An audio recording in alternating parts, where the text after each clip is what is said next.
Here I have Nokia C12, and today I'm going to show you how to perform factory reset operation on this device.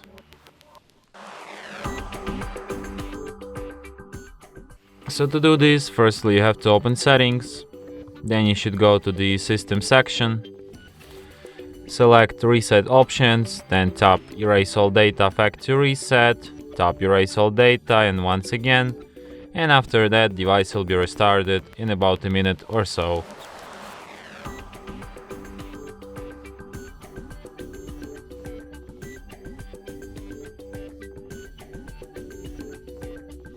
And that's it.